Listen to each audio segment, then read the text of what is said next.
Avant de commencer l'histoire, dites-nous d'où vous regardez en laissant un commentaire ci-dessous. Si vous aimez cette vidéo, n'oubliez pas de liker et de vous abonner. Passez une merveilleuse journée. Profitez de l'histoire, tout le monde.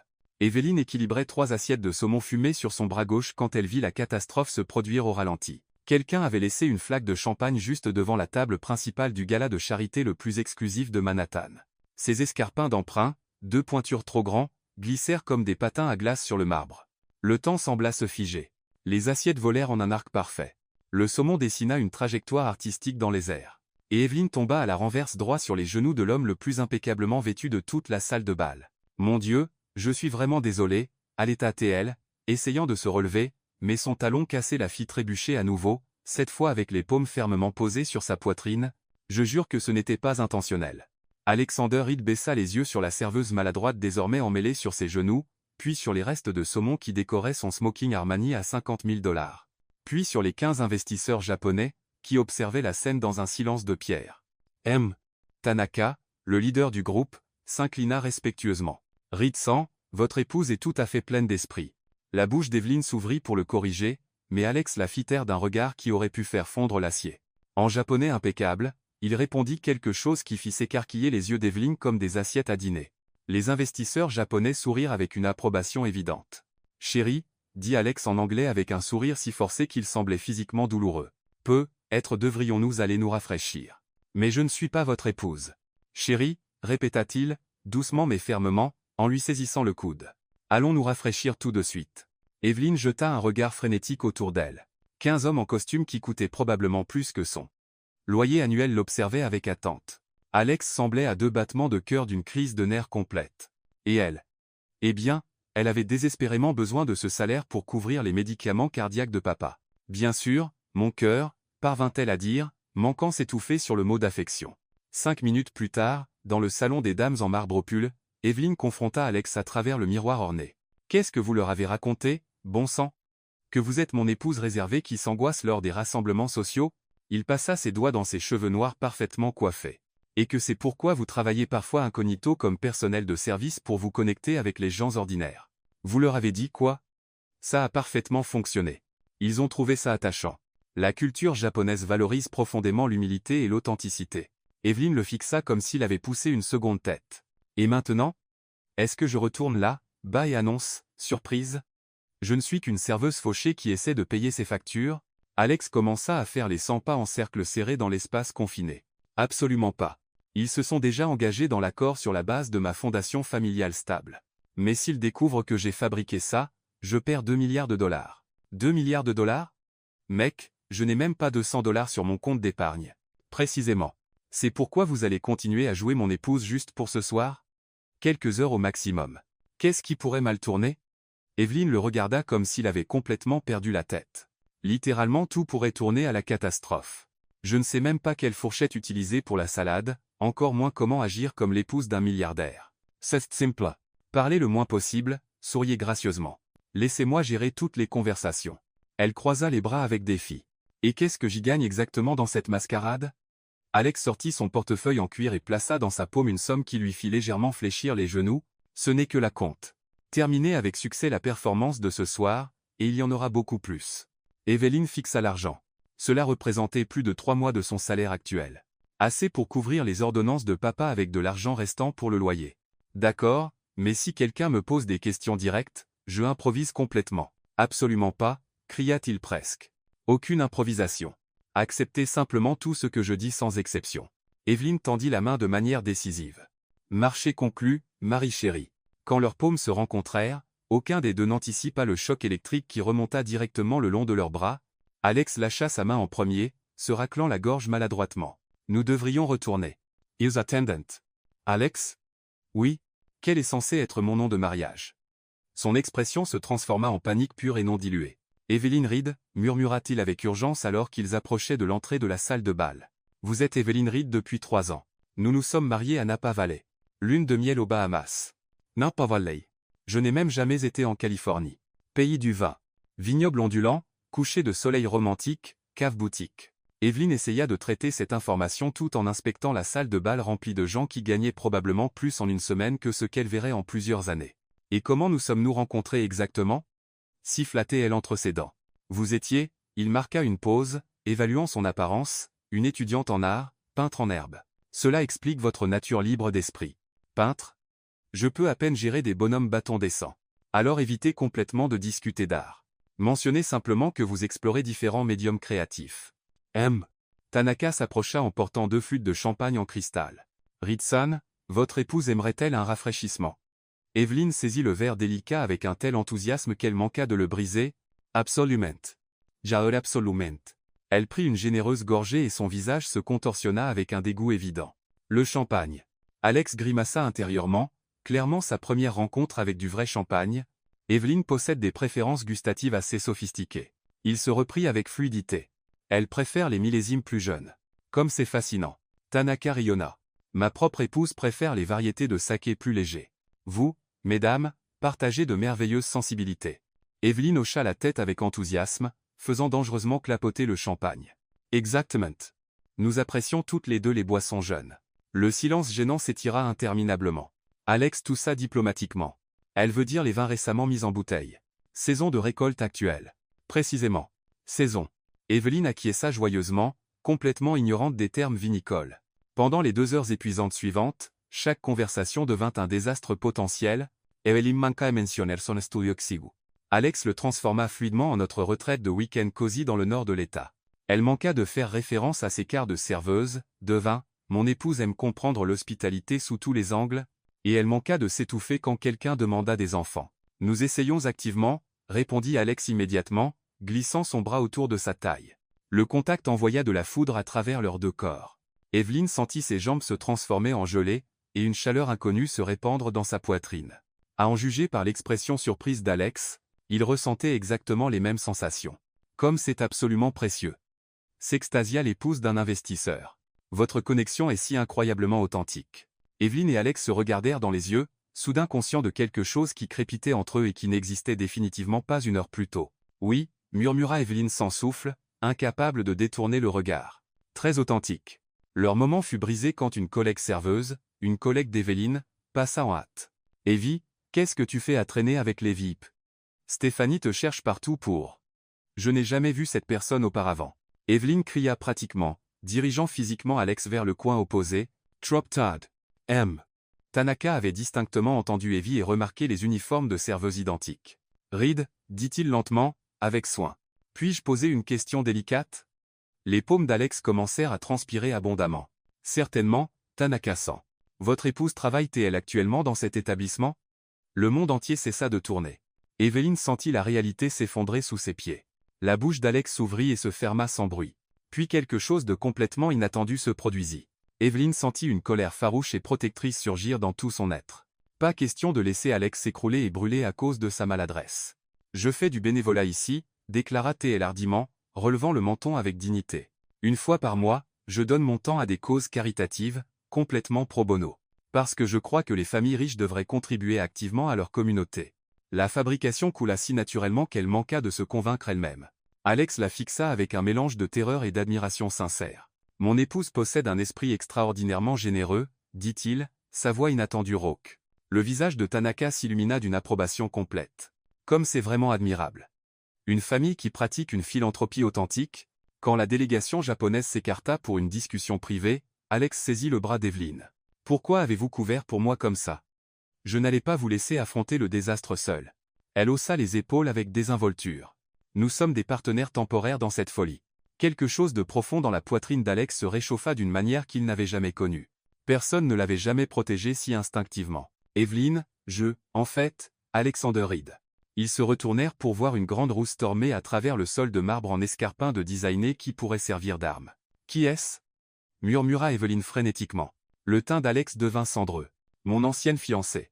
Vous êtes quoi? Victoria Langley s'arrêta directement devant eux, les yeux verts flamboyants de fureur. Donc, les rumeurs sont vraiment vraies?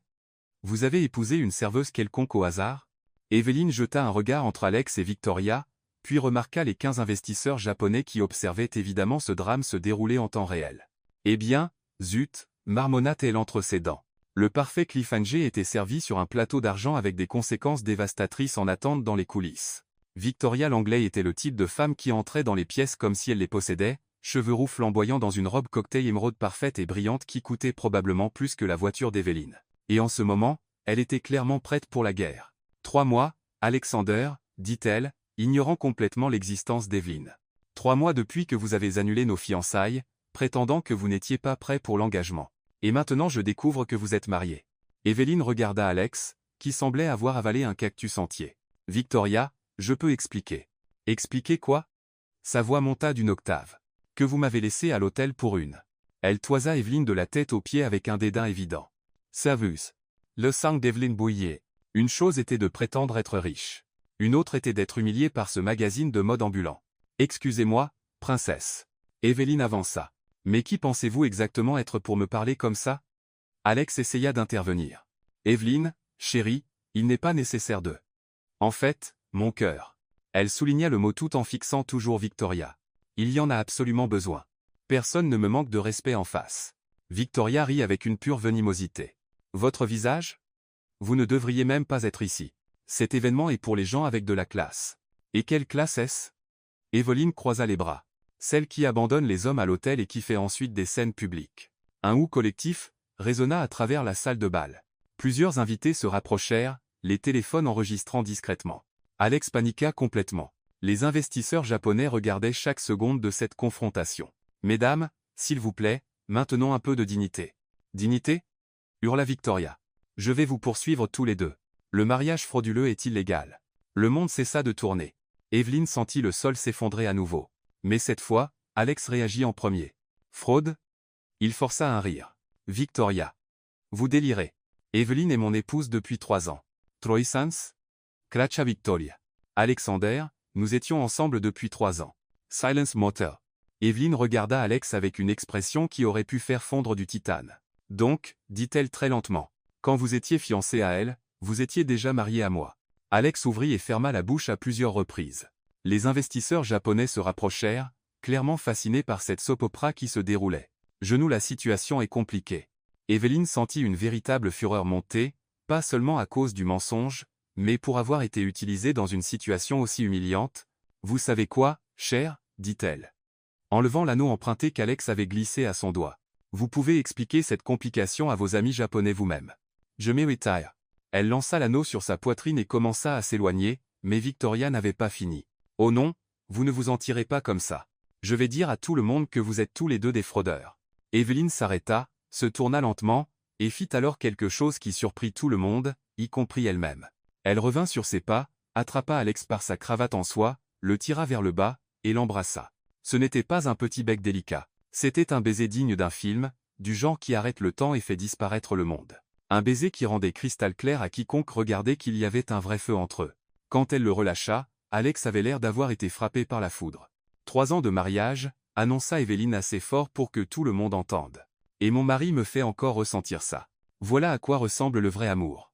Les invités éclatèrent en applaudissements. Certains sifflèrent même avec appréciation. Les investisseurs japonais sourirent avec une approbation évidente. Le visage de Victoria devint de la couleur d'une tomate mûre. Tchetchetchi est ridicule. Qu'est-ce qui est ridicule? Dit M. Tanakan s'approchant. Est-ce une ex-fiancée qui essaie de saboter un mariage heureux? Au Japon, ce comportement serait considéré comme très dishonorable. Victoria regarda autour d'elle, réalisant qu'elle avait complètement perdu son public. Avec un dernier regard venimeux, elle s'éloigna en claquant des escarpins. Quand le tumulte se calma et que les invités se dispersèrent, Alex et Eveline se retrouvèrent seuls dans un coin de la salle de bal. Sibaizer, combien ça t'est où? Pur jeu d'acteur, le coupa-t-elle trop vite. D'accord, jeu d'acteur, acquiesça-t-il, mais ses yeux disaient quelque chose de complètement différent. Donc, vous étiez fiancé à Mademoiselle Drama Queen pendant 3 ans? Alex soupira profondément. Arrangement entre familles, 2 dynasties riches, mariage de convenance. Je l'ai terminé parce que j'ai réalisé que je ne ressentais absolument rien pour elle. Et maintenant, que se passe-t-il quand vos amis japonais découvrent que nous sommes des fraudeurs complets? Ils ne découvriront rien, dit-il avec une détermination surprenante, parce que nous ne sommes pas des fraudeurs. Comment ne sommes-nous pas des fraudeurs, Alex? Je vous ai littéralement rencontré il y a 4 heures. Il s'approcha plus près, et Eveline sentit à nouveau ce choc électrique. Les papiers peuvent être faux, mais ceci il fit un geste entre eux ne l'est pas. Eveline déglutit difficilement. Il y avait quelque chose dans la façon dont il la regardait. Alex, je ne comprends pas. Tanaka nous a invités tous les deux à dîner demain soir en tant que couple. Il veut rencontrer la femme extraordinaire qui a capturé le cœur du célibataire le plus convoité de Manhattan. Il dit « Quoi ?» Et il y a plus. Alex passa sa main dans ses cheveux. « Ma grand-mère veut vous rencontrer. Branch familial dimanche. Evelyn Sentitzas Faiblir. » Votre grand-mère? Alex? Ceci dérape complètement hors de contrôle. Je sais, mais si nous reculons maintenant, nous perdons tout. Et ce n'est pas seulement l'argent. Il marqua une pause comme s'il allait dire quelque chose de plus, mais se retint. Ce n'est pas seulement l'argent. Quoi? Il la regarda directement dans les yeux. Ce n'est pas seulement l'argent que je ne veux pas perdre. L'air entre eux devint chargé d'électricité. Evelyne sentit son cœur s'emballer. Alex, un contrat, dit-il rapidement. Faisons un contrat. 2 semaines. Vous restez mon épouse pendant 2 semaines jusqu'à ce que je conclue l'accord et que je calme ma famille. Je vous paierai assez pour que vous n'ayez plus jamais à vous soucier d'argent. Et après cela, divorce à l'amiable, vous retournez à votre vie si je retourne à la mienne. Evelyne étudia son visage. 2 semaines. De l'argent sérieux. Et ce sentiment étrange dans sa poitrine qu'elle ne pouvait pas identifier. D'accord, soupira-t-elle. 2 semaines. Ils se serrèrent à nouveau la main. La même décharge électrique. Aucun ne mentionna que 2 semaines pourraient être trop ou pas assez. Mais Alex, dit Evelyne alors qu'il se préparait à rejoindre la fête, j'ai une condition. Qu'est-ce que c'est? Demain soir au dîner avec vos investisseurs japonais, vous feriez mieux de m'apprendre à utiliser des baguettes parce que si je nous embarrasse tous les deux en essayant de manger des sushis avec une fourchette, toute cette mascarade est finie. Alex regarda son expression déterminée, et pour la première fois de la soirée sourit sincèrement. Marché conclu, Madame Reed. La façon dont il dit Madame Reed fit palpiter quelque chose dans l'estomac d'Evelyne qui ne devrait définitivement pas palpiter. Ce seraient les 2 semaines les plus longues de leur vie. Le lendemain matin, Evelyne se réveilla dans son minuscule studio, fixant un tas de vêtements de designer qui coûtaient plus que son loyer pour toute l'année. Alex avait envoyé quelques pièces basiques pour le dîner japonais, qui semblait appartenir à un musée. Son téléphone vibra. Bonjour, épouse. Trop tôt pour le sarcasme. Alex. Pas de sarcasme. Nous avons exactement 4 heures pour vous transformer en une Reed convaincante. J'arrive. Vous êtes quoi? Evelyne regarda autour de son appartement, qui ressemblait à une zone sinistrée. Vous ne pouvez pas monter ici. Mon endroit est toc. Evelyne ouvrit la porte, encore en pyjama, un t-shirt universitaire surdimensionné et un short en flanelle, et trouva Alex impeccable dans un costume bleu marine qui coûtait probablement plus que la voiture de certaines personnes. Il jeta un œil par-dessus son épaule à l'étroit studio, puis à son ensemble pyjama, puis à la tasse de café instantanée dans ses mains. D'accord, dit-il simplement. Changement de plan. 2 heures plus tard, Evelyne se tenait dans l'appartement pantouse d'Alex, qui avait des fenêtres du sol au plafond surplombant Central Park, essayant de ne rien casser qui coûte plus que ses économies de vie. Première leçon, posture. Alex prenait des notes sur une tablette. Vous marchez comme si vous étiez en retard pour 3 rendez-vous différents. Être que je le suis, marmonna Evelyne, touchant nerveusement une sculpture en cristal qui semblait inestimable. Arrêtez de toucher les choses et marchez comme ceci, démontra-t-il, épaule en arrière, pas mesuré. Evelyne essaya de le copier et manqua de trébucher sur le tapis perçant. C'est absurde. Qui marche vraiment comme ça dans la vraie vie?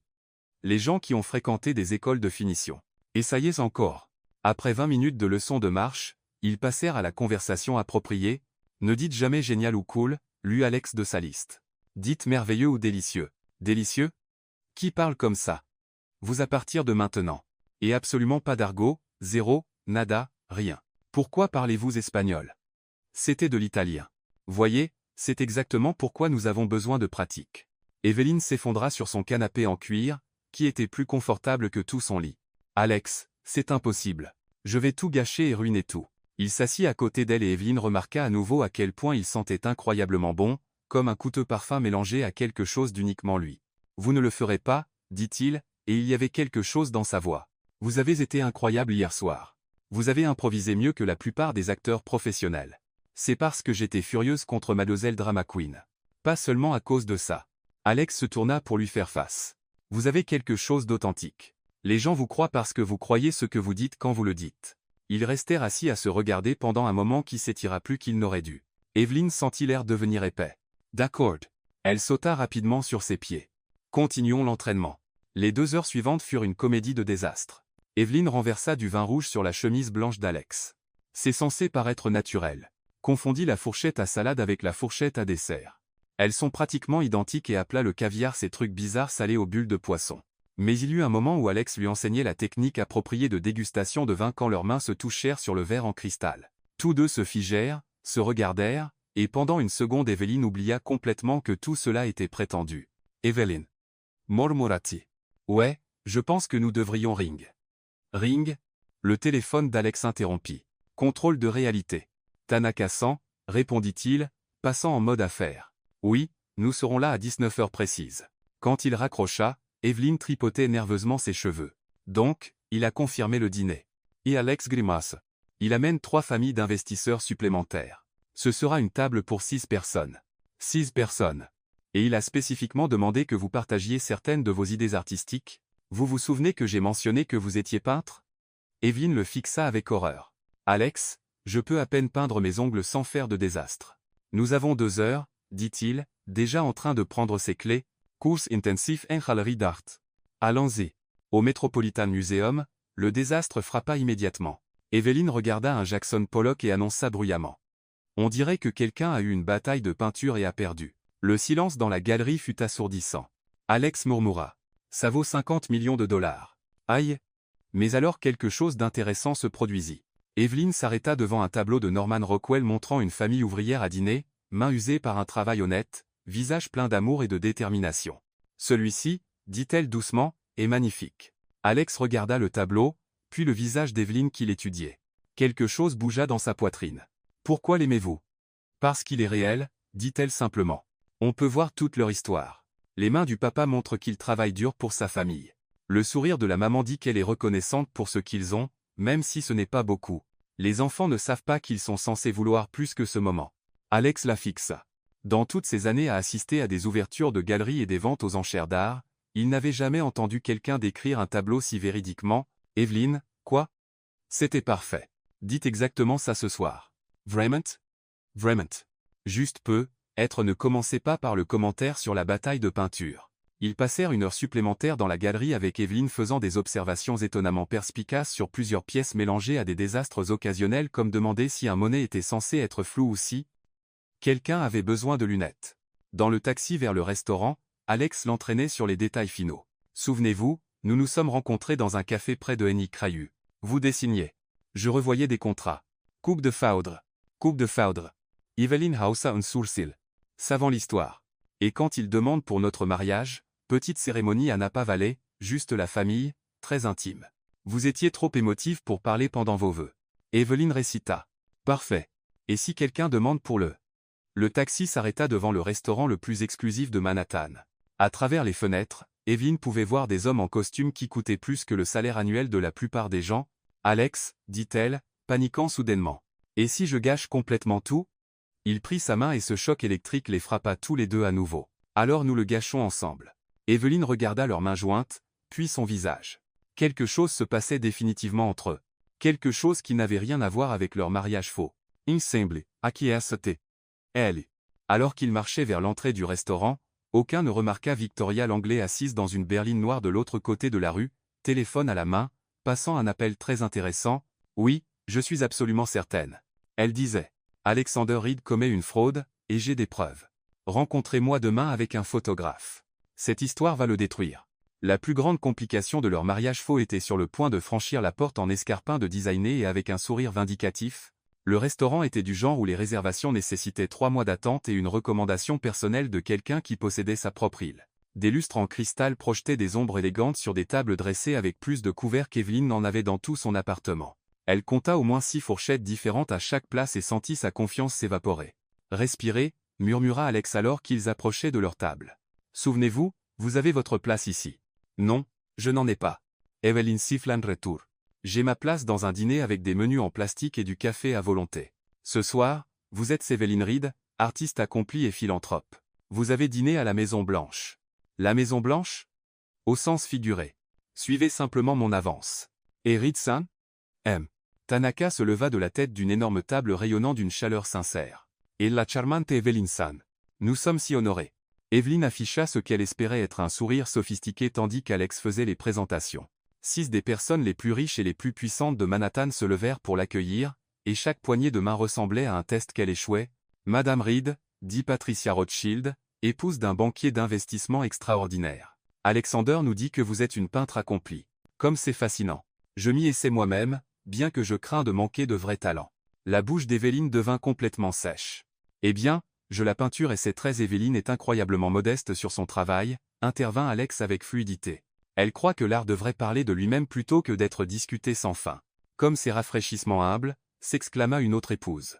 Dans le monde d'aujourd'hui de l'autopromotion, une telle discrétion est rare. Evelyne lança à Alex un regard reconnaissant, une crise évitée.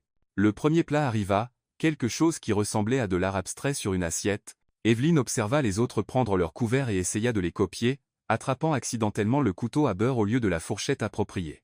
Technique intéressante, murmura l'homme à sa gauche, la regardant lutter avec le couteau. C'est le style européen, improvisa Evelyne désespérément. Alex tendit la main avec fluidité et lui passa l'ustensile correct. Evelyne a passé un semestre à étudier à Paris, elle a pris quelques habitudes non conventionnelles. Paris? Patricia joignit les mains. Comme c'est merveilleux. Quel arrondissement? Evelyne paniqua. Elle ne savait même pas ce qu'était un arrondissement, encore moins lesquels existaient à Paris. Celui artistique, risqua-t-elle. Ah, Montmartre. Patricia soupira heveusamente.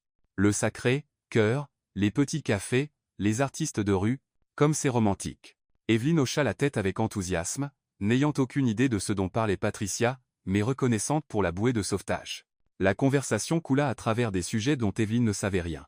Club de yacht, jet privé, conseil de charité, maison d'été dans les Hamptons. Elle sourit, hocha la tête, et essaya de paraître intéressée tandis qu'Alex détournait les conversations des questions directes sur son passé, puis le désastre frappa. Evelyne, chère, dit Madame Peton, une femme dont les bijoux coûtaient probablement plus que la maison de la plupart des gens, Alexander a mentionné que vous faites du bénévolat mensuel lors d'événements caritatifs. Comment choisissez-vous quelle cause soutenir? C'était un terrain dangereux. La seule expérience d'Evelyne avec la charité était d'en être la bénéficiaire quand sa famille ne pouvait pas payer les médicaments de papa. Je crois aux causes qui aident les familles confrontées à des crises médicales, dit-elle prudemment, pensant à l'état cardiaque de son père. La table devint silencieuse. Evelyne se demanda si elle avait dit quelque chose de mal. Comme c'est profondément personnel, dit doucement Madame Peton. Votre famille a-t-elle affronté de tels défis? Evelyne sentit tous les regards sur elle. L'expression d'Alex était tendue, prêt à intervenir si nécessaire. Mon père, dit doucement Evelyne. Décidant que l'honnêteté était sa seule option. Problème cardiaque. Les factures étaient écrasantes. J'ai appris à quel point une famille peut passer rapidement de stable à en difficulté quand une crise médicale frappe. Le silence s'étira plus longtemps. Evelyne se demanda si elle venait de faire exploser toute leur mascarade. Puis quelque chose d'inattendu se produisit. Madame Peton tendit la main à travers la table et serra celle d'Evelyne. Ma chère fille, dit-elle avec une émotion sincère. Mon mari a survécu à 3 crises cardiaques avant son pontage. Je sais exactement ce que vous voulez dire. C'est pourquoi je préside la Fondation de recherche cardiaque. Soudain, la moitié de la table partageait des histoires similaires. Enfants atteints de cancer, parents avec Alzheimer, conjoints avec des maladies rares. Evelyne réalisa que ces gens riches, malgré leurs privilèges, avaient affronté les mêmes peurs et chagrins que tout le monde. C'est pourquoi je l'ai épousée, dit Alex de manière inattendue, sa voix épaisse de quelque chose qui semblait suspectement réel. Evelyne ne donne pas seulement de l'argent aux causes, elle les comprend de l'intérieur. Quand il la regarda à travers la table, Evelyne vit quelque chose dans ses yeux qui lui coupa le souffle. Pendant un moment, cela ne ressemblait plus à du jeu. Le deuxième plat arriva avec un nettoyant de palais qu'Evelyne n'avait jamais rencontré auparavant. Elle observa les autres et essaya de suivre, mais la petite cuillère était confuse, et le sorbet glissait partout. « Avez-vous du mal avec ça ?» demanda la fille adolescente d'un des investisseurs, clairement amusée. « C'est glissant, admit Evelyne, ce qui fit rire la fille. « Je déteste ces nettoyants de palais sophistiqués, aussi, murmura la fille conspirativement. « Donnez-moi un cornet de glace ordinaire n'importe quand. » Evelyn saw it. Glace vanille molle d'un camion avec des sprinklers arc-en-ciel. « Mesdames, interrompit la mère de la fille avec un sourire affectueux. Peut-être devrions-nous maintenir un peu de sophistication.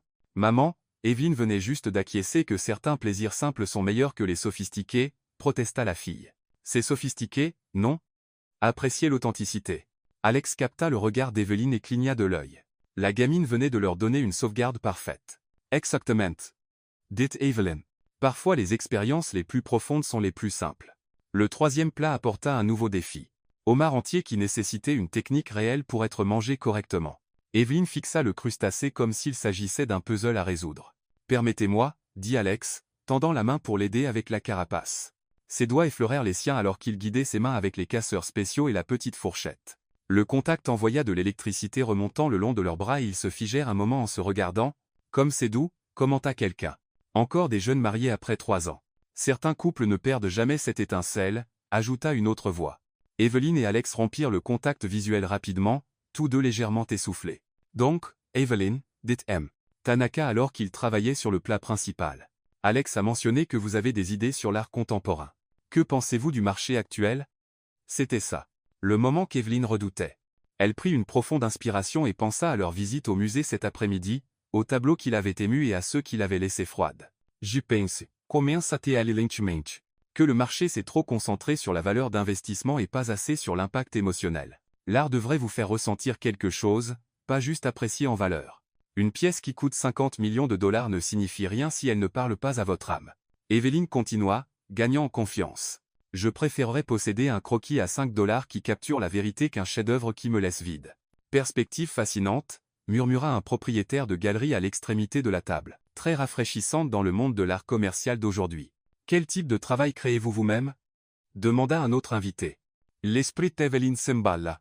Alex la regardait attentivement, prêt à intervenir si nécessaire. Je suis en transition entre les médiums en ce moment, dit-elle prudemment, explorant différentes façons de capturer l'expérience humaine authentique. Ce n'était pas entièrement un mensonge. Sa vie était définitivement une transition entre différentes expériences. La phase expérimentale peut être si libératrice. Exactement. Patricia hocha la tête avec connaissance. Vous libérez des attentes conventionnelles. Exactement. Evelyn acquiesça, soulagée. La conversation passa à d'autres sujets, mais Evelyn remarqua Alex la regardant avec quelque chose qui ressemblait distinctement à de l'admiration. Elle avait géré la discussion sur l'art mieux qu'aucun des deux ne l'avait attendu. Alors qu'il travaillait sur le dessert, une chose française compliquée avec plus de composants qu'Evelyn n'en pouvait compter, elle commença à se détendre. Être qu'elle pouvait vraiment réussir ça. C'est alors que son téléphone commença à vibrer insistamment dans son sac. Evelyn essaya de l'ignorer, mais le vrombissement continua. Finalement, elle vérifia discrètement l'écran sous la table. Cet appel manquait de sa colocataire, Jenny. 3 messages textes, tous marqués urgents. Le dernier message lui glaça le sang. Evelyn, une femme reportée était ici à poser des questions sur toi et Alex Reed. Elle avait des photos. Appelle-moi maintenant. Le visage d'Evelyn devint blanc. Alex le remarqua immédiatement. Excusez-moi. Dit-elle aussi calmement qu'elle le pouvait. J'ai besoin de me repoudrer le nez. Elle se leva sur des jambes qui semblaient engelées et marcha vers les toilettes des dames. Le regard inquiet d'Alex la suivant. Dans les toilettes en marbre, Evelyn rappela Jenny avec des mains tremblantes. Evie, où es-tu? La voix de Jenny était frénétique. Cette rousse folle est apparue avec un photographe posant toutes sortes de questions sur toi. Elle savait que tu faisais des jobs de traiteur, savait pour les factures médicales de ton père, savait même quel appartement était le nôtre. Qu'est-ce que tu lui as dit? Rien. Mais elle a dit qu'elle avait des photos de toi à un événement chic hier soir et qu'elle allait prouver que tu mentais sur quelque chose. Elle n'arrêtait pas de demander si tu étais vraiment marié à un mec milliardaire. Le monde d'Evelyn bascula. Victoria avait suivi sa menace. Elle m'a laissé sa carte. Jenny continue. Dit qu'elle écrit un exposé sur les mariages faux dans la haute société. Evie, qu'est-ce qui se passe? Avant qu'Evelyn ne puisse répondre, la porte des toilettes s'ouvrit et Patricia Rothschild entra. Evelyn, chère, allez-vous bien? Vous semblez pâle. Evelyn mit rapidement fin à l'appel. Juste des affaires familiales. Rien de sérieux. J'espère que tout va bien avec la santé de votre père. Oui, il va mieux. Merci.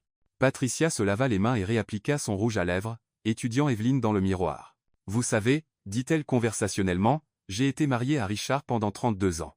Je peux toujours dire quand un couple a quelque chose de réel entre eux par rapport à quand il passe juste à travers l'émotion. Le cœur d'Evelyn s'arrêta. Patricia soupçonnait-elle quelque chose? Vous et Alexander, continua Patricia, vous avez quelque chose de sincère. La façon dont vous vous regardez, la façon dont il anticipe vos besoins, comment vous vous illuminez quand il parle, ce n'est pas quelque chose que l'on peut feindre. Evelyn fixa son reflet, complètement confuse. Est-ce qu'elle et Alex ressemblaient vraiment à être amoureux? Parce que si oui, quand cela avait-il commencé à se produire? Merci, parvint-elle à dire. Cela signifie beaucoup. Accrochez-vous-y, cher. Le vrai amour est plus rare que les gens ne le pensent.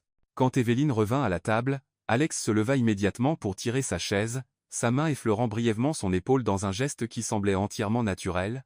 Tout va bien? Murmura-t-il à son oreille. La chaleur de son souffle la fit frissonner.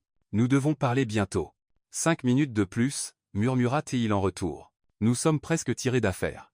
Mais alors qu'il se réinstallait, Evelyn remarqua quelque chose qui fit chuter son estomac. À travers les fenêtres avant du restaurant, elle pouvait voir une silhouette familière de l'autre côté de la rue, Victoria l'anglais parlant animément au téléphone tandis qu'un homme avec un grand appareil photo se tenait à côté d'elle. Ils étaient observés, photographiés, investigués, et demain leur mariage faux pourrait faire la une des journaux. Evelyn tendit la main sous la table et serra celle d'Alex, essayant de l'avertir sans causer de scène. Quand il serra en retour, le contact envoya ce choc électrique familier à travers eux deux. Mais cette fois, cela ressemblait moins à prétendre et plus à la vraie chose, ce qui était soit la meilleure chose qui pouvait arriver, soit la plus dangereuse parce que tomber amoureux pendant un mariage faux n'était définitivement pas dans le plan. Le trajet de retour aux Penthouse d'Alex fut tendu de mots non dits. Evelyn fixa par la fenêtre de la voiture de ville, regardant les lumières de la ville flouer en passant tandis que son esprit courait à travers tout ce qui pourrait mal tourner. Alex était assis à côté d'elle, jetant occasionnellement un regard à son profil, sentant clairement que quelque chose n'allait sérieusement pas, mais incapable de demander avec leur chauffeur écoutant. Quand ils atteignirent enfin son immeuble, le silence dans l'ascenseur fut suffocant. Le téléphone d'Evelyn avait vibré 6 fois de plus pendant le trajet, plus de messages frénétiques de Jenny, un appel manqué d'un numéro inconnu avec l'indicatif 212, et pire que tout, un texto de son père demandant si elle allait bien parce qu'une dame reportée avait appelé posant des questions sur elle. Dès que la porte du Penthouse d'Alex se ferma derrière eux, Evelyn explosa. « Nous sommes complètement foutus, Alex totalement, Utterly, catastrophiquement foutus. » Alex desserra sa cravate, la regardant faire les 100 pas frénétiquement sur son sol en marbre. « Que s'est-il passé? Vous avez été brillante au dîner. Tout le monde vous adorait. Tanaka a pratiquement offert de vous adopter dans sa famille. Ce n'est pas le problème. » Evelyn tourna sur elle-même, sa robe de designer swishant dramatiquement. « Le problème est que votre ex-fiancé psychotique a apparemment engagé un détective privé, un photographe, et probablement une équipe de vérificateurs de faits pour détruire nos vies. » Le visage d'Alex devint de pierre sérieusement. « Qu'est-ce que votre colocataire vous a exactement dit ?» Evelyn sortit son téléphone et lut les messages de Jenny à voix haute. « Une rousse folle avec un photographe est apparue posant sur vos jobs de traiteur, les factures médicales de votre père, quel appartement est le vôtre, et si vous êtes vraiment marié à un milliardaire ?» Elle dit qu'elle écrit un exposé sur les mariages faux dans la haute société, et elle a des photographies d'hier soir. Alex s'enfonça dans son fauteuil en cuir, passant les deux mains dans ses cheveux. « Et il y a plus. Comment pourrait-il y avoir plus ?» Le téléphone d'Evelyn sonna. « Numéro inconnu 212. » Elle regarda Alex, qui hocha la tête sombrement. « Evelyn Hayes ?» La voix était nette, professionnelle, et absolument terrifiante. « Qui demande ?» Ici Rebecca Martinez du Manhattan Social Register. Je comprends que vous avez récemment épousé Alexander Reed. Listen. D'Evelyn Siglas. Elle regarda Alex, qui faisait frénétiquement des gestes pour raccrocher. Qui avez-vous dit que c'était? Nous préparons un article sur les mariages inhabituels de la société. Les histoires de Cendrillon sont assez populaires auprès de nos lecteurs. J'ai quelques questions sur votre passé, votre carrière artistique, et la chronologie de votre relation avec M. Reed. La bouche d'Evelyn s'ouvrit et se ferma sans bruit. Alex sauta et attrapa le téléphone. Ma Martinez, Ichi Alexander Reed. Si vous avez des questions sur mon épouse ou mon mariage, vous pouvez les adresser à mon avocat. Il débita un numéro de téléphone et raccrocha immédiatement. Votre avocat? Evelyn le fixa.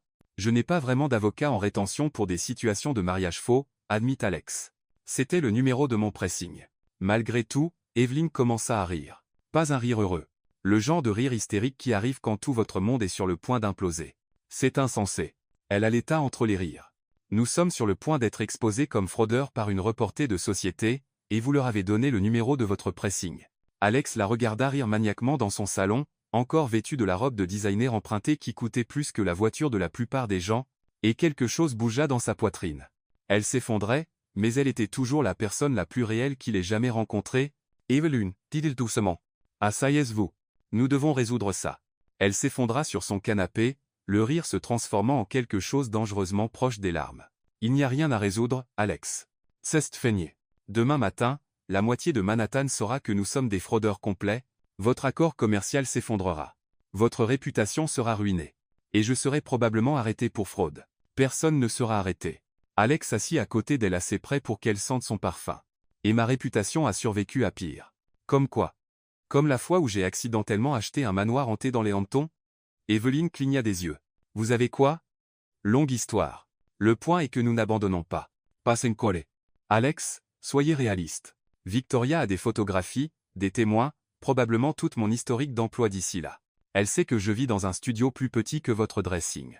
Elle sait que mon père est un mécanicien retraité avec des problèmes cardiaques. Elle sait que je n'ai jamais été à Paris ou en Toscane ou que nous ayons prétendument passé notre lune de miel. Donc, que voulez-vous faire? Fuir, disparaître, changer de nom, et déménager en Alaska? Evelyne considéra cela sérieusement pendant un moment. En fait, l'Alaska semble plutôt bien en ce moment. J'entends qu'ils ont besoin de serveuses là, bas, aussi. Alex se tourna pour lui faire pleinement face, et l'intensité dans ses yeux sombres lui coupa le souffle. Ou, dit-il lentement, nous pourrions dire la vérité. La vérité, Alex. La vérité est que nous sommes des étrangers complets qui se sont rencontrés il y a 24 heures quand je suis tombé sur vos genoux couvertes de saumon. Non, dit-il, sa voix devenant plus douce. Ce n'est pas toute la vérité. Quelque chose dans son ton fit s'emballer le cœur d'Evelyne. Que voulez-vous dire? La vérité est que en 24 heures, vous m'avez fait rire plus que je ne l'ai fait au cours des 5 dernières années. La vérité est qu'en vous regardant au dîner ce soir, en vous voyant vous connecter avec ces gens, en vous voyant transformer vos expériences douloureuses en empathie pour les autres, c'était la chose la plus incroyable que j'ai jamais vue. Evelyne le fixa, trouvant soudain difficile de respirer.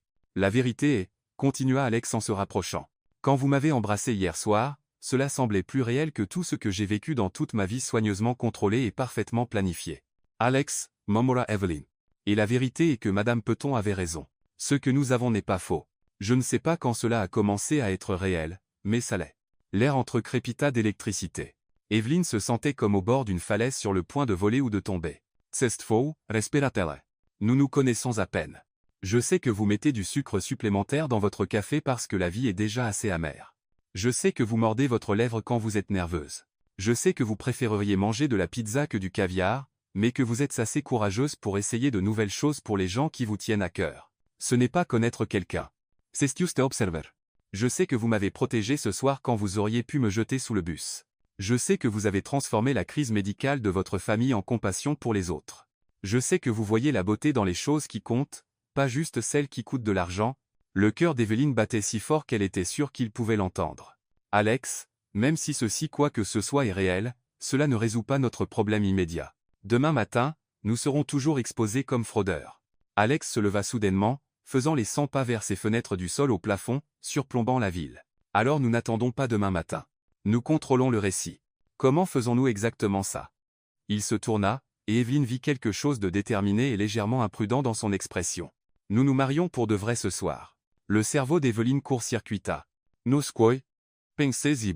Si nous sommes légalement mariés, alors techniquement nous n'avons pas commis de fraude. Nous sommes juste des jeunes mariés avec une histoire de rencontre inhabituelle. Alex, vous ne pouvez pas être sérieux. Vous ne pouvez pas juste décider d'épouser quelqu'un parce que c'est pratique. Ce n'est pas une question de convenance. Les mots jaillirent de lui avec plus d'émotion qu'elle n'en avait jamais entendu. C'est le fait que j'ai passé 32 ans à penser que je comprenais ce que je voulais de la vie et puis vous êtes littéralement tombé dedans et avez tout changé. Evelyne se leva, ses jambes tremblantes. Vous parlez d'épouser quelqu'un que vous avez rencontré hier. Les gens le faisaient tout le temps autrefois.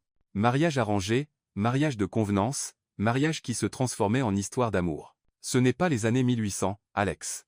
Vous avez raison. C'est 2024 et je suis un milliardaire, qui peut se permettre le meilleur avocat en divorce du pays si ça ne marche pas. Evelyne le fixa comme s'il avait complètement perdu l'esprit. Venez-vous juste de me proposer avec un contrat prénuptial? Alex arrêta de faire les 100 pas et la regarda. Vraiment la regarda. Evelyne dans sa robe de designer empruntée, ses cheveux légèrement ébouriffés d'avoir passé les mains dedans, son maquillage barbouillé par le stress, ses yeux écarquillés d'incrédulité et de quelque chose qui pourrait être de l'espoir. Non, dit-il doucement. Je propose parce qu'il y a 24 heures j'étais un homme avec tout parfaitement planifié. Et maintenant je suis un homme qui ne peut imaginer retourner à cette vie sans vous dedans. Le silence s'étira entre eux, rempli du son de leurs deux cœurs battant trop vite. C'est insensé, murmura complètement Evelyne. Nous pourrions faire la plus grande erreur de nos vies ou la meilleure décision. Le téléphone d'Evelyne vibra avec un autre texto. Cette fois c'était de son père. Chérie, je ne sais pas ce qui se passe, mais si tu as besoin d'aide, appelle-moi. Je t'aime. Le simple message de son père, qui n'avait aucune idée que sa fille était actuellement proposée en mariage par un milliardaire dans un penthouse de Manhattan, l'ancra d'une certaine façon. Alex, dit-elle lentement, si nous faisons ça, ça doit être réel. Pas juste légalement réel. Vraiment réel. Plus de prétention. Plus de jeu. Plus de sourires faux pour de fausses raisons. Je n'ai pas prétendu depuis le moment où vous m'avez embrassé, dit simplement Alex. Et que se passe-t-il quand votre grand-mère me rencontre? Quand vos associés d'affaires réalisent que j'ai grandi dans le Queens et suis allé à l'université communautaire. Quand tout le monde découvre que je ne suis pas sophistiqué ou cultivé ou aucune des choses qu'une épouse de milliardaire est censée être. Alex traversa la pièce en 3 enjambées rapides, prit son visage dans ses mains. Alors ils réaliseront que je suis l'homme le plus chanceux vivant parce que j'ai trouvé quelqu'un qui me fait vouloir être réel au lieu d'être parfait. Avant qu'Evelyn ne puisse répondre, il l'embrassa. Pas le baiser désespéré qui arrête le spectacle du gala de charité, mais quelque chose de doux et interrogateur et plein de possibilités. Quand ils se séparèrent, Evelyn était essoufflée. « D'accord, murmura-t-elle. D'accord, marions-nous pour de vrai ce soir. Mais à une condition. N'importe quoi. Nous faisons ça correctement? Pas de chapelle à Vegas. Pas de cérémonie rapide à la mairie. Si nous sommes assez fous pour nous marier après nous être connus pendant 24 heures, nous allons le faire correctement. » Alex sourit, et Evelyn réalisa que c'était le premier sourire complètement sans garde qu'elle ait jamais vu de lui. « Je connais un juge qui me doit une faveur. Et il y a un fleuriste 24 heures dans le village. Et la fille de ma gouvernante est photographe. Vous êtes vraiment sérieux à ce sujet? Mortellement sérieux. Et vous? » Evelyn regarda autour de son pantouse, puis le visage d'Alex, puis son téléphone encore vibrant de messages de reporters et d'investigateurs essayant de détruire la vie dans laquelle elle avait trébuché. « Ouais, dit-elle, se surprenant elle-même. Je suis sérieuse, aussi. Donc, nous le faisons vraiment? Nous le faisons vraiment? » Alex la souleva de ses pieds, littéralement la faisant tourner dans son salon tandis que Manhattan scintillait dehors les fenêtres. « Madame Reed, dit-il, la reposant doucement. « Reed, répondit-elle.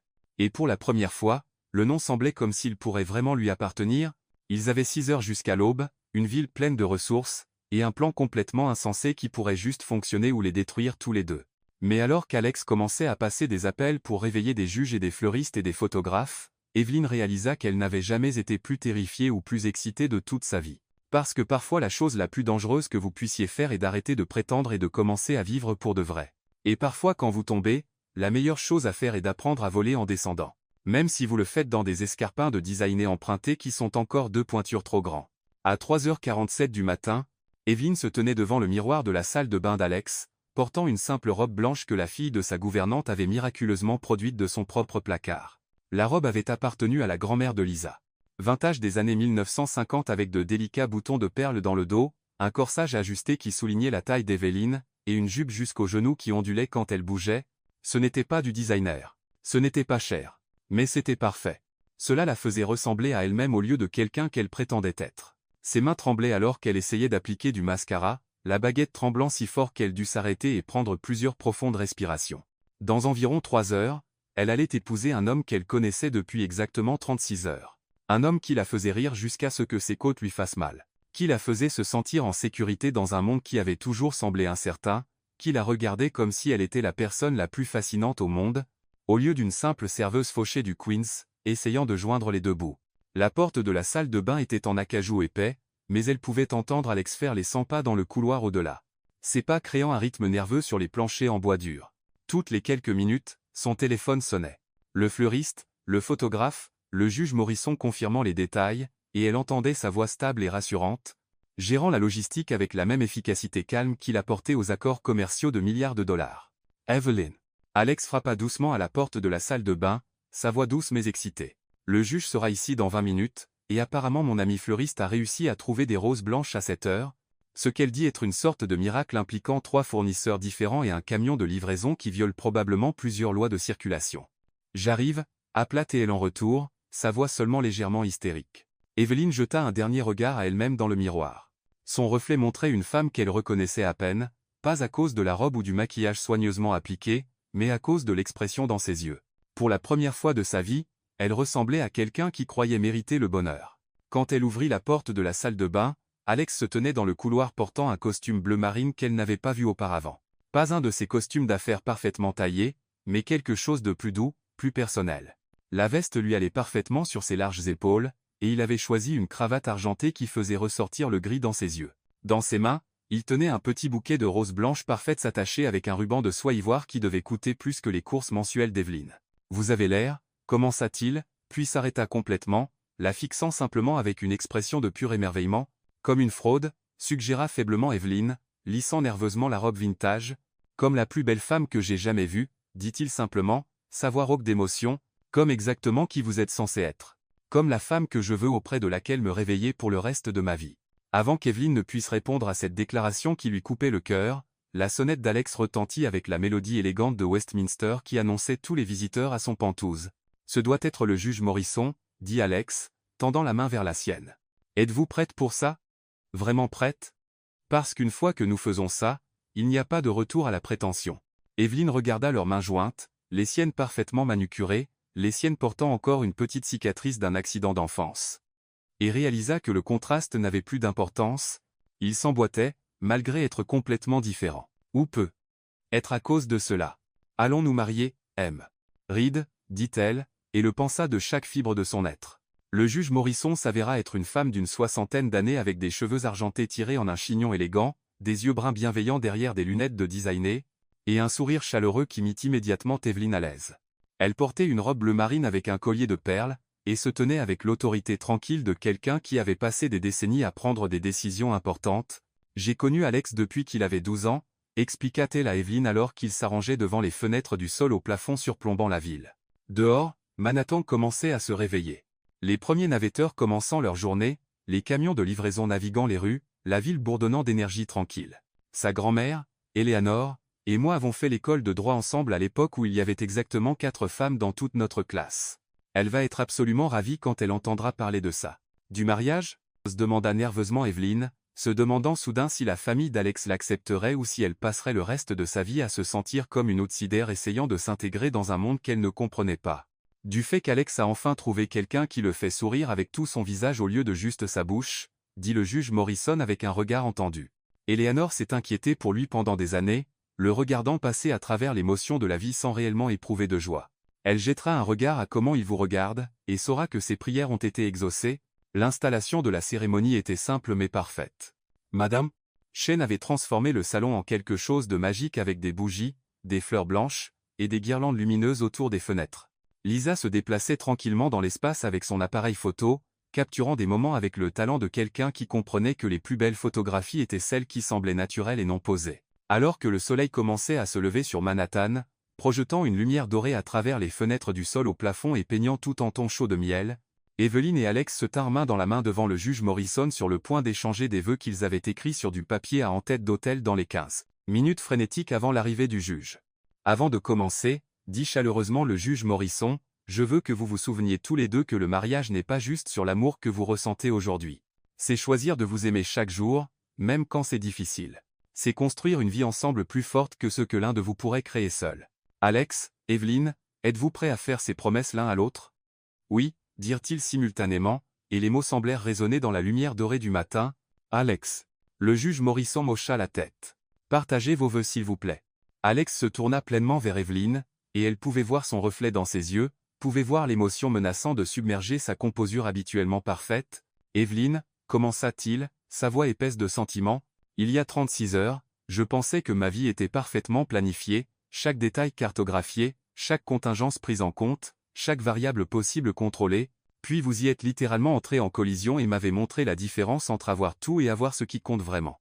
Evelyne sentit des larmes commencer à monter alors qu'il continuait. Vous m'avez appris que les meilleures choses de la vie ne sont pas planifiées. Elles sont découvertes. Vous m'avez montré qu'être réel est infiniment mieux qu'être parfait. Vous m'avez fait rire de moi-même. M'avez fait questionner tout ce que je pensais vouloir et m'avez fait réaliser que toutes ces années de planification soigneuse n'étaient que moi. Attendant que vous apparaissiez et retourniez mon monde sens dessus-dessous de la manière la plus merveilleuse possible. Sa voix devint plus forte, plus confiante. Je promets d'aimer votre honnêteté même quand elle me terrifie. Je promets d'apprécier votre courage même quand il me panique. Je promets de soutenir vos rêves, même quand ils sont différents des miens. Je promets d'être digne de votre confiance, de protéger votre cœur, et de passer chaque jour à prouver que tomber amoureux de vous était la chose la plus intelligente que j'ai jamais faite. Evelyne essuya des larmes qu'elle ne réalisait pas verser, son cœur si plein qu'elle pouvait à peine respirer. Evelyne, incita doucement le juge Morrison. Was Veux. Evelyne prit une respiration tremblante, regardant le papier à en-tête d'hôtel dans ses mains tremblantes, puis de retour au visage d'Alex. Alex, je n'ai jamais été bonne pour les beaux discours ou les mots sophistiqués, donc je vais juste vous dire la vérité, ce que vous m'avez appris à faire, commença-t-elle, sa voix devenant plus forte à chaque mot. Il y a 2 jours, j'étais une femme qui pensait savoir exactement à quel point sa vie était censée être petite. Je pensais comprendre mes limitations, ma place dans le monde, ce que je pouvais raisonnablement espérer. Elle regarda directement dans ses yeux, ne voyant rien d'autre que de l'amour et de l'acceptation là. Puis vous m'avez attrapé quand je suis tombé, littéralement et figurativement, et m'avez montré que être je pensais trop petit. Vous me faites me sentir assez courageuse pour être moi-même, même quand moi-même semble ne pas être presque assez.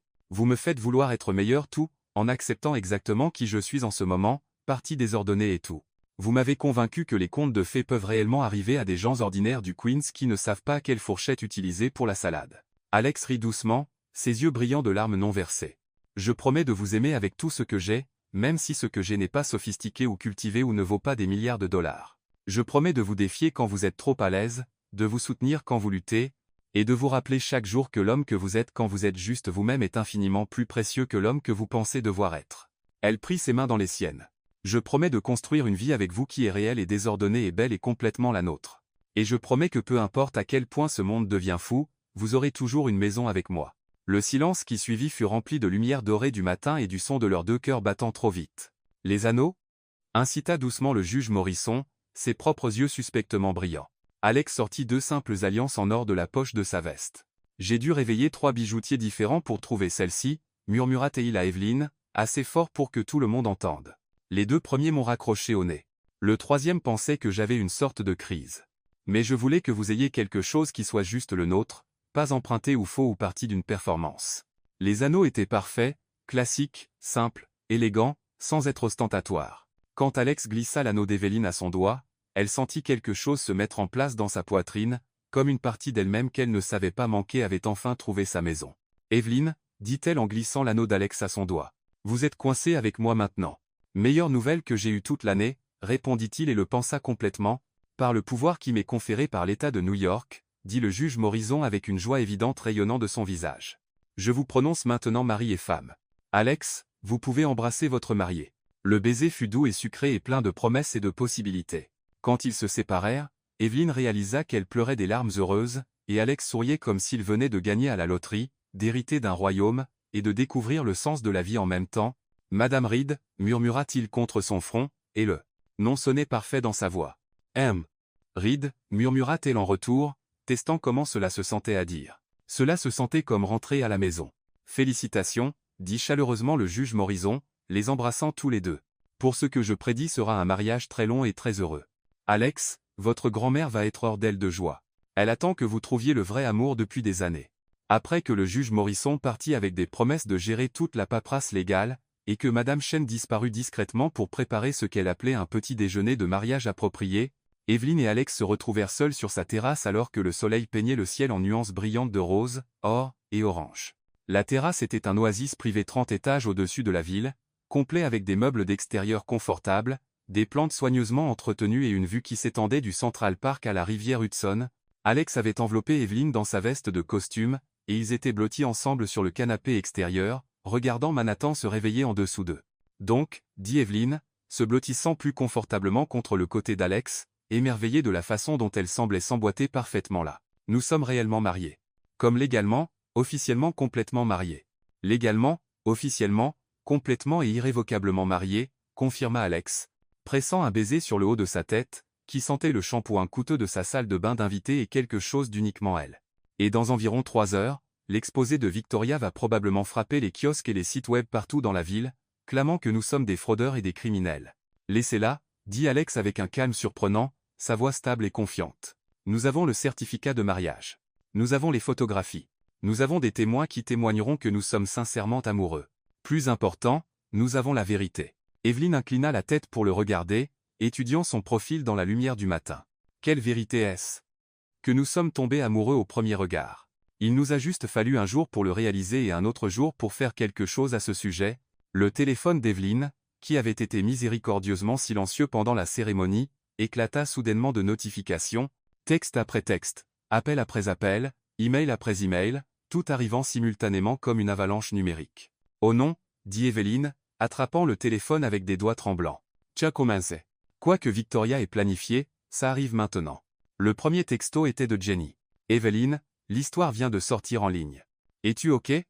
Appelle-moi immédiatement. » Le second était de son père. « Chérie, je viens de voir les nouvelles sur toi et ce type Alex. Appelle-moi quand tu seras prête à parler, mais je veux que tu saches que je t'aime quoi qu'il arrive. » Le troisième était de son superviseur à la société de traiteurs. « Evelyne, je ne sais pas ce qui se passe, mais des reporters appellent pour poser des questions sur toi. Dois-je m'inquiéter? Mais le quatrième texto glaça le sang d'Evelyn. Il provenait d'un numéro inconnu avec l'indicatif 212. Vérifiez immédiatement le site web du Manhattan Social Register.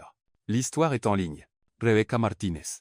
Avec des doigts tremblants, Evelyn ouvrit le site sur son téléphone.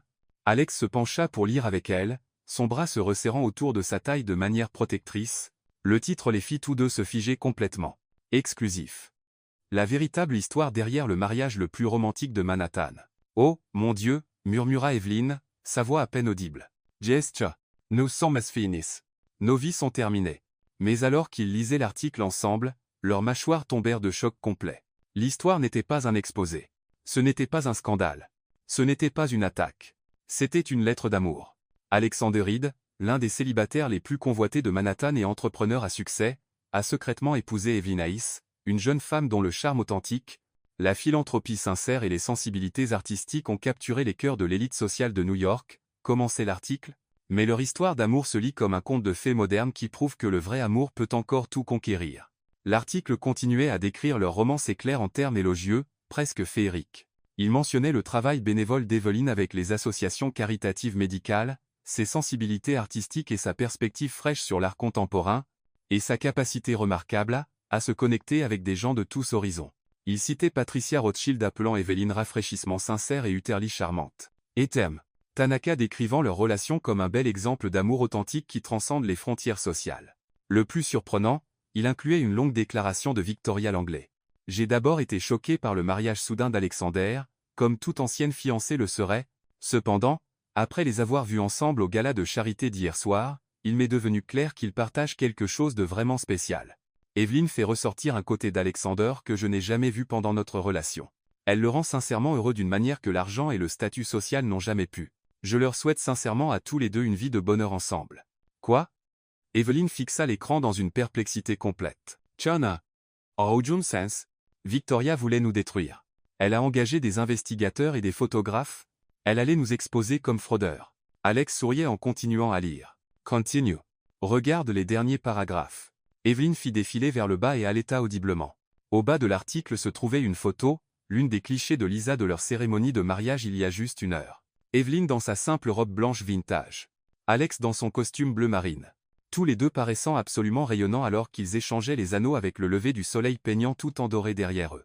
Evelyn riait de quelque chose qu'Alex avait murmuré, et il la regardait comme si elle était la chose la plus précieuse au monde. La légende disait, le couple heureux célébrant leur mariage ce matin lors d'une cérémonie intime au lever du soleil, entouré de proches familles et amis dans le penthouse de Manhattan d'Alexander. En dessous, une autre photo. Celle-ci de dansant sur la terrasse il y a quelques minutes. Evelyn enveloppée dans la veste d'Alex. Tous les deux souriant avec une joie pure et sans garde. Comment ont-ils eu ces photos si vite? Demanda Evelyn avec émerveillement. Lisa les a juste prises. Plus important, dit Alex en sortant son propre téléphone. Regardez ça. Il lui montra un texto du juge Morrison arrivé pendant qu'il lisait. Alex, j'espère que ça ne vous dérange pas, mais je n'ai pas pu résister à partager la bonne nouvelle avec quelques personnes. Votre grand-mère, Eleanor, est absolument aux anges. Elle attend que vous trouviez le vrai amour depuis des années. Elle a peu, être mentionné votre mariage à quelques amis proches qui l'ont peu, être mentionné à leurs amis qui l'ont peu, être mentionné à des gens bien connectés dans les médias. L'histoire allait de toute façon sortir, alors nous avons décidé de nous assurer qu'elle sorte de la bonne manière. Félicitations encore pour avoir trouvé votre match parfait. Evelyn regarda Alex, puis de retour à l'article, puis à sa nouvelle alliance scintillante dans la lumière du matin, puis de retour au visage d'Alex. Donc, laissez-moi clarifier, dit-elle lentement, essayant de tout assimiler. Votre grand-mère a divulgué la nouvelle de notre vrai mariage à la presse pour couvrir tout scandale potentiel sur notre mariage faux? Apparemment oui. Et Victoria a décidé de jouer gentil et de nous donner sa bénédiction au lieu d'essayer de nous détruire. On dirait bien. Et maintenant tout Manhattan pense que nous sommes le couple le plus romantique depuis Roméo et Juliette apparemment, sauf avec une fin plus heureuse, termina Alex, faisant défiler plus de l'article. Et ils ont absolument raison. Le téléphone d'Evelyn sonna à nouveau. Elle regarda l'identifiant d'appelant et grimaça. C'est mon père. Je dois répondre. Répondez, encouragea Alex, serrant sa main de soutien. Il est temps qu'il rencontre correctement son nouveau gendre. Evelyn prit une profonde inspiration et accepta l'appel, le mettant sur haut-parleur pour qu'Alex puisse entendre aussi. Salut, papa. Evelyn Rose Hayes. La voix familière de son père traversa le haut-parleur, chaude d'affection et d'amusement gentil. As-tu vraiment épousé à 4 heures du matin sans inviter ton vieux père à te conduire à l'hôtel? Papa, je peux tout expliquer. Chérie, je n'ai besoin ni d'explications ni d'excuses. J'ai juste besoin de savoir une chose. Es-tu heureuse? Vraiment vraiment heureuse? Evelyne regarda Alex, qui la regardait avec tant d'amour et de tendresse et de dévotion complète que son cœur semblait sur le point d'exploser de pure joie. Ouais, papa, dit-elle doucement, sa voix épaisse d'émotion. Je suis vraiment heureuse. Plus heureuse que je n'ai jamais pensé pouvoir l'être. Alors je suis heureux aussi, chérie. Maintenant, passe mon nouveau gendre au téléphone. Je veux avoir une petite discussion avec lui sur comment il prévoit de prendre soin de ma fille. Alex prit le téléphone avec seulement une légère terreur dans les yeux. Amiens. Heiss, ichi Alex. C'est un honneur de vous parler, monsieur. Evelyne pouvait entendre clairement la voix de son père à travers le haut-parleur. Fils, j'ai une question pour toi, et je veux une réponse complètement honnête. Oui, monsieur. N'importe quoi. Aimes-tu ma fille? Et je veux dire vraiment l'aimer. Pas juste l'idée d'elle ou la convenance d'elle ou la nouveauté d'elle. Aimes-tu Evelyne exactement comme elle est pour qui elle est? Avec toute sa ténacité et son impertinence et sa tendance à dire ce qu'elle pense même quand c'est inopportun. Alex regarda directement Evelyne en répondant, sa voix forte et certaine.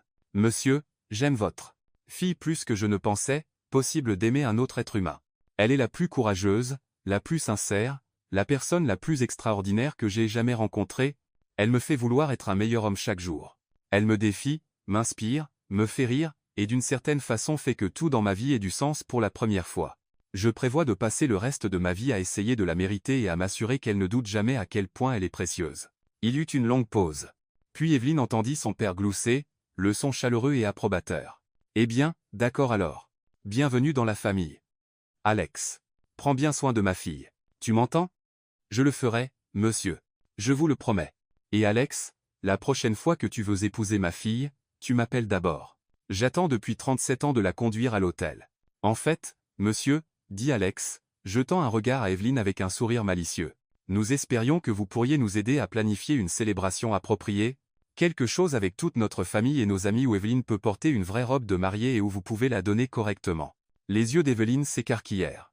Alex, qu'est-ce que tu? Un second mariage? La voix de son père était ravie. Ça sonne comme une idée parfaite. Quand Alex rendit le téléphone, Evelyne pleurait à nouveau. Des larmes heureuses qu'elle ne semblait pas pouvoir arrêter. Un second mariage? Demanda-t-elle à travers ses larmes. Le premier était pour la nécessité légale, expliqua Alex, essuyant ses larmes avec ses pouces. Le second sera pour la célébration, pour nos familles et amis, pour tous ceux qui nous aiment et veulent nous voir heureux, mais nous sommes déjà mariés, ce qui signifie que la seconde fois sera purement pour la joie. Pas de pression, pas de peur de fraude, pas d'improvisation désespérée. Juste nous célébrant le fait que nous nous sommes trouvés. Evelyne se lança dans ses bras, l'embrassant avec tout l'amour et la gratitude et le pur bonheur qu'elle ne pouvait pas mettre en mots. Quand ils se séparèrent, ils étaient tous les deux essoufflés et souriants. « Je t'aime, Alex Reed, dit-elle, testant comment les mots se sentaient. Il se sentait parfait. « Je t'aime aussi, Evelyn Reed, répondit-il. Plus que tout l'argent du monde. Alors que la matinée avançait, les appels et textos continuèrent à affluer, félicitations de gens qu'Evelyn n'avait jamais rencontrés. Demandes d'interviews de magazines et d'émissions de talk-show, invitations à des galas de charité et événements de société.